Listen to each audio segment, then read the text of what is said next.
only Boris Johnson brought down Boris Johnson.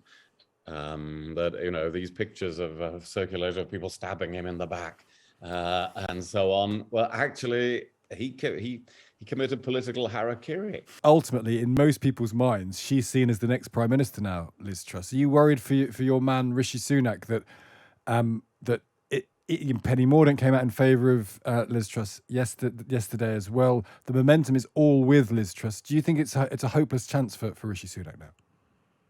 I don't think it's hopeless. Actually, my sense of Conservative Party activists is they don't like being told it's all over.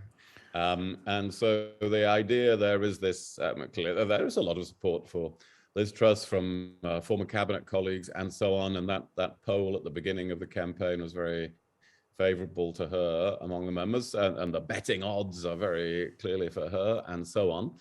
So undeniably, Rishi Sunak is the underdog in it, but it's not actually over. A lot of the Conservative Party members are going to the hustings, talking about it with their MPs, thinking about it very hard. And there was another poll, I don't know whether it was worth anything, that published this more a private poll apparently for the Liz Truss campaign that showed a much narrower situation. So it's of course there's a lot of attention on Liz Truss because people think she's the favorite to be the prime minister, but this is not actually over yet, this contest. It's got a few more weeks to go.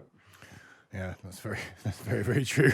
But William, last night Rishi Sunak was asked again about the issue of loyalty, and he argued it. Many people thought quite well. He said, "Well, hang on a minute, I wasn't the only one. There were 60 other MPs who resigned because of Boris Johnson." We put that to Jacob Rees-Mogg, and he said, "Yes, but he's the Chancellor." Do you think that he's ever going to manage to shake off the disloyalty tag? Well, for some people, the sort of people who are going to go down in the last ditch with Boris Johnson, whatever he did, of course, the people who resigned can't shake that off. But the fact is that only Boris Johnson brought down Boris Johnson. These pictures of circulated of people stabbing him in the back and so on. Well, actually, he committed political hara-kiri. All the things that he failed to do, all the standards that he let slip, this is what brought down Boris Johnson, not anybody around him. They all tried to be loyal, including Rishi Sunak, including Sajid Javid. But in the end, between 50 and 60 ministers and aides resigned. It's never happened before in history. And that is entirely a failure by Boris Johnson. It's not anybody else's fault. And I think most Conservative Party members recognize that. Lots going on in the world. We talk about Taiwan today. We're talking about Afghanistan. There's obviously going on in Ukraine. Our Foreign Secretary is spending 3 months jollying about the place trying to get elected as Prime Minister. How much Foreign Secretary work is she doing, not doing, needs to be done? Because we live in a very complicated, febrile world where it feels like having a very active Foreign Secretary would be a good thing, but not necessarily active in becoming the next Prime Minister. Is that unfair?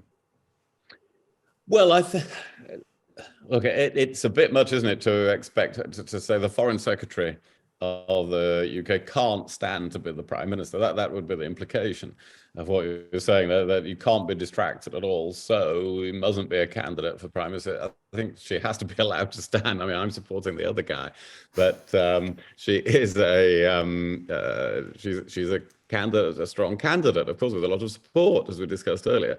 So how do you combine that? Well, politicians are used to combining nearly impossible things, including being a constituency member of parliament and being a party leader and being the foreign secretary and so on. There are a lot of the Foreign Office does have several ministers, not just the foreign secretary.